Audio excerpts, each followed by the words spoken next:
For as long as I can remember, I've had an interest in what some people condescendingly term conspiracy theory. You see, I was born November 22nd, the anniversary of John F. Kennedy's assassination. And every year on my birthday, there's been televised specials on practically every channel talking about magic bullets, grassy knolls, other shooters, as well as CIA, FBI, and mafia involvement. Even by the age of 10, this spoke to me.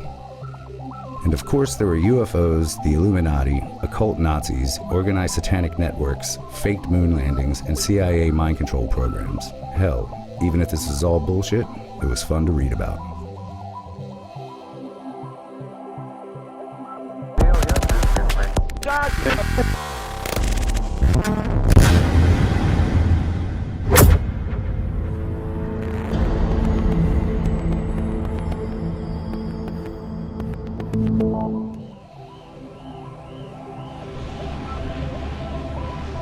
It was in 2000 that I first discovered David Icke's book, The Biggest Secret. In it, he writes about a global conspiracy, a hidden hand manipulating humanity's destiny through the shadows, using those who seem to be in power. And the goal of these shadow people? Nothing less than an Orwellian global superstate with total control at the hands of an ancient reptilian shape-shifting race. So we took a ferry to the Isle of Wight to spend the day with David Icke, Britain's leading conspiracy evangelist and the one man standing between us and total enslavement. Hey! Kev, nice to meet you. Nice to meet you. Good trip? Yes, it was. Welcome to my abode. There's not much to see, but I like it. What do we got here? Well, this is things that I've collected over the years. This is fantastic. Someone in Hawaii actually painted this. This is what the painting is. This is the original of the front cover of my last book, Human Race, Get Off Your Knees, The Lion Sleeps No More. And I asked my great friend, an artist called Neil Haig, to paint this picture for me with particularly those eyes. And that's humanity saying, no more, enough, no more little me, we're not having it anymore. In 1991, David Icke didn't believe in secret shape-shifting lizard fascists. He was a television celebrity. After arthritis had ended a promising career in football, he'd become a broadcaster. But that all ended in one remarkable appearance on the Terry Wogan Show. David Icke. In a turquoise tracksuit, he'd announced that he was the son of God, and the world would be ending that year. It didn't, and Icke seemed destined to disappear beneath a typhoon of public laughter. So see, it's quite funny, really. You know, 2,000 years ago, had a guy called Jesus sat here and said these same things, you would still be laughing. It's really funny that we've not really moved on that much. They're laughing at you. They're not laughing with you. Fine. But Icke wouldn't disappear. He began to write. And over a series of increasingly successful books, he began to outline his philosophy. Humankind was not in charge of its destiny. It was the unwitting prisoner of a race of shape-shifting lizards who occupied the roles in the highest echelons of society. From presidents to royal families, all trusted public figures were secretly part of a reptilian, Satanist pedophile group who had been on this planet for centuries. People began to take notice of Icke, and today he spends most of his year preaching to amphitheaters full of fans. He's still making startling revelations, and recently he declared the moon to be a hollowed-out planetoid space station from which our minds are controlled. The lizard's very own Death Star. Don't mention the reptiles. Don't mention the reptiles, yeah. Because there were people, when this started to come in, people who were kind of into my stuff, up to that point, which was kind of regular fight. Well, it was a bit strange because it was all the way the war was manipulated by a few people, but it was all kind of regular stuff. And then I came across with this stuff, and it was Get like, it out of the way. Don't mention the reptiles. They'll just laugh at you again. I said, I know, but I've seen enough and heard enough to believe that it's real, and so I say it. I don't care about the consequences for me. Are you frightened? No, I'm not. I don't care, because the consequences for the world and my children and my grandchildren and everyone else's of humans not intervening in this process that's going on now ever more quickly, are that we are condemning our children and grandchildren, indeed ourselves. It's that close to a world that George Orwell so massively understated. Can we have a look at where the work gets Yes. done, where Like it all everything- happens? This is where it all happens, and as you can see, it's really small. It is really small. Because You know, I look at my life and I don't see my life as a life anymore. I haven't for a while. I see it as a job. So this is the new one. Yeah, this is in the German? this is the German version, isn't it? Look at the size of Jeez, that. yeah. 350,000 words. That, in one book, is the scale of information that has come into my life about these things. See, that is not a theory. That is evidence supporting a fact. What was like the first book that really struck you? Because I know there was a couple for me, but you're familiar with Robert Anton Wilson? And I just liked it because it was funny and it tied a lot of points of interest together. And he sort of pointed me in different directions, even though he wasn't really a conspiracy theorist trying to say anything. He put things together I never saw. You know, Right. he'd connect dots that had never occurred to me, which turned me to like Holy Blood, Holy Grail, and some of these other things. That you've just hit the nail right on the head of my work and what you need to do to understand what's going on. Connect the dots. See, there are dots like banking, government, all these different things. 9/11, which in and of themselves are interesting, and you can see that something's not right, but when you connect the dots between apparently unconnected people and situations and organizations, that's when the tapestry appears and you go, whoa, so that's what's happening. David had told us that his first moment of enlightenment had occurred when a voice entered his head while shopping with his son on the seafront. This is the newsagent I told you about, where basically it all started. I was walking along here and I walked in this door and turned to where Gareth was reading his Spin Train books, and this is where it happened, just the other side of this door, where I'm like, what's going on? Go and look at the books on the far side. What? And that's where it started, 1990, March 1990. And I never thought it was going to lead where it has, but it has. Yeah. Well, it's a great beginning. Platform fun. In simple terms, there is a predator race which take a reptilian form. They're feeding off humanity. They've turned humanity into a slave race. They demand human sacrifice. That's where Satanism comes in. They feed off human energy, particularly feed off the energy of children. David's latest revelations have been about the moon. Far from a lump of benign rock orbiting us, it is in fact an artificial construct, a gigantic spacecraft, probably a hollowed-out planetoid. It is from the moon that the nefarious Illuminati manipulate the collective human mind, warping our perception of reality. I'm saying it's broadcasting something, that it acts as a blocking frequency that stops us seeing and perceiving things that we would normally perceive. That is creating what I call the moon matrix or the Saturn moon matrix, and it's basically having the effect of the fake reality in the Matrix movies. I guess that makes David the Isle of Wight's very own Neo. According to Icke, the Isle of Wight is a world within a world, with Freemasonry and Satanism at its center. The ancient ley lines scoring the landscape make it a powerful spiritual hub. I think the plan is he's going to show us this stone, which is part of a old stone circle. It's the main one where apparently satanic rituals happen on a regular basis. So this is a place here then where you think these rituals, these rituals. These rituals definitely go on at this place up here. Is this? It's called the Long Stone. In fact, there's two stones. One's on its side and one's standing up, and it's a beautiful walk this direction. Let's go. After you. Cheers, mate. It opens out eventually, and you get a fantastic view. It's interesting when you look at the traits. This is mainstream science.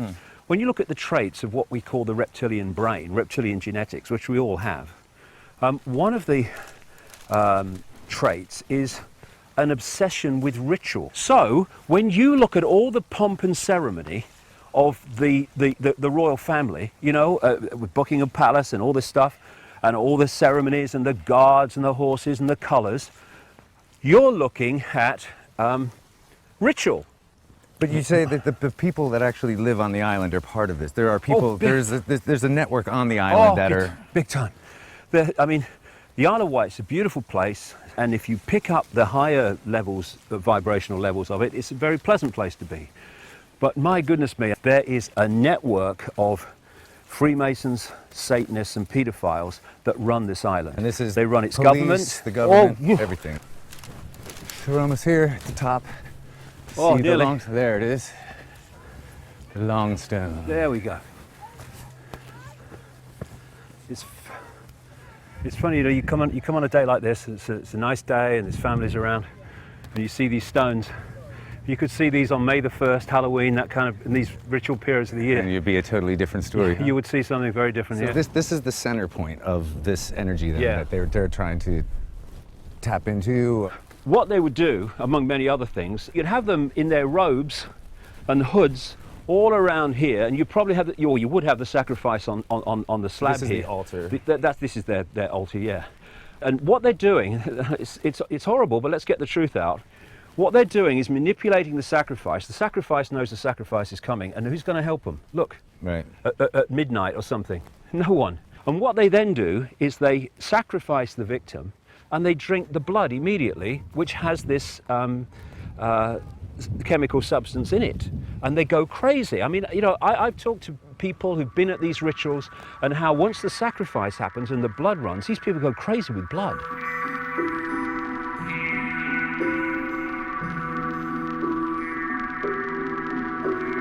There was a man called Stanley Kubrick, the great filmmaker. I think I've heard of him. Stanley Kubrick was an insider, and he wanted to expose it. And his last movie was called Eyes Wide Shut. I've seen it. Now, Eyes Wide Shut, he died very, very soon after it was presented to executives at the film company, and was given no fanfare whatsoever when it came out. It just Didn't they re-edit the hell disappeared. out of it as well? Yes, they did. They took 25 minutes out of it, which he refused to do. Now, he filmed a ritual with Tom Cruise in it, in which I only know more recently was a Rothschild mansion. And what he filmed is a mild version of what goes on, because he knew.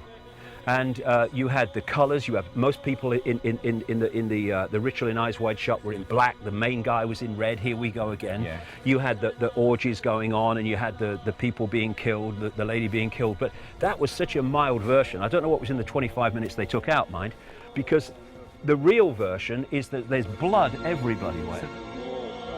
We see a hierarchy in the public arena of president, secretaries of state, of prime ministers, secretaries of state, down. Yeah. That's the public hierarchy. The real hierarchy in the shadows is the occult hierarchy. And if you're higher in the occult hierarchy, the satanic hierarchy, which is incredibly hierarchical, it's all hierarchical, then you have more power over someone higher than you in the public hierarchy. You know, people familiar with your work would know that you've made some predictions over the years, and they've come to pass. I mean, I think this may be part of the reason why people have really started to pick up on your work. Something like the internet, what do you see happening? I mean, because at the moment, this is how people are getting information spread to each other.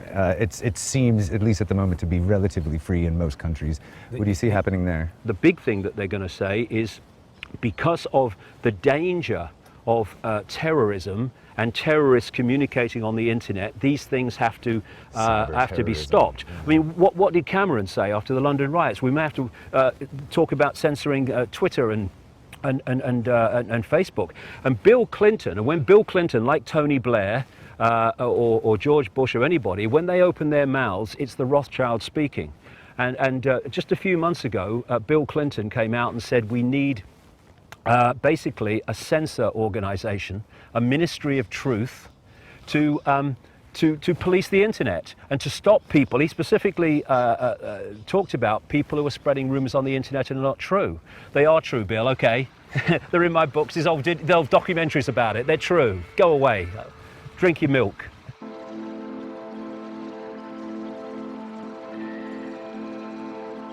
Do people just turn up at your door, though? I'm sure you have fans that Well, they find do. out where... Yeah, I hope they're not fans. I hope they're not followers or they're not listening. But yeah, I have people come quite a lot, from time to time. I'm a very private person, you see. It's one of the strange things about my life, really. I guess you'd call it a paradox, but I suppose it is, really. And that's that almost everything I've done in my life has been a public profession. I was a footballer. Then I became a journalist and a television presenter. Then I was a national spokesman for the Green Party. Then I did this, of course. And yet I'm an incredibly private person. And you know, I talk to thousands at an event, and I love it. I just love being there. It's like being in another reality. There's a massive action going on energetically between the audience and me. You feel what humanity is behind the programming and behind the false sense of limitation and I can't and little me. You feel the true magnitude of what we are coming off the audience. What we need is not compliance, we need a non-comply dance. Where we beat to a different drum and we dance to a different drum. Where we refuse to acquiesce to this control system that seeks to enslave us even more than it already has. Non-comply dance. Do this, comply! No. No. Enough! It's time to fly. It's time to fly. Thank you very much. Thank you. It's funny, Kev, you brought me here and it's kind of a real strange, kind of spooky, kind of surreal feeling because I used to stand here, I was a little boy, I could just about see over the top of this bloody fence. Same fence, I think it is anyway, repainted. And I used to watch the steam trains come up and I wanted to be a footballer and I wanted I love steam trains and all the rest of it. And nearly 60 years later, I'm standing in the same spot and I've been talking to you about a moon bloody matrix, shape-shifting reptilians, a few families run the bloody world. I mean, whatever happened to you? Just keep watching the steam trains. All the trouble you've got me into. And it's just a strange where life goes. You never know where it goes, so all you can do is enjoy the moment. And I love this moment when I was watching them steam trains, I was in my heaven. And standing here, I'm in another kind of heaven because, given what happened 20 years ago and many years after that, I was ridiculed in the street, called a nutter, and I couldn't fill a phone box. And now suddenly it's so different. It just shows that if you keep walking and believing what you're doing, then something comes out the other end, and it's just beginning to. Even within conspiracy circles, David Icke is a controversial figure. Many view him as a harmless eccentric, while others claim he must be an agent provocateur, discrediting conspiracies by mixing documented fact with wild allegations of rapist reptilians and their artificial moon base. Maybe they're just jealous. Icke has sold over 20 million books worldwide, while his website is an iconic forum for the global esoteric community with over 4 million views a month. So this is David Icke, visionary, multi-million selling author, global icon, one-time messiah, former goalkeeper, and the single greatest threat to the lizard apocalypse. Good luck, my friend.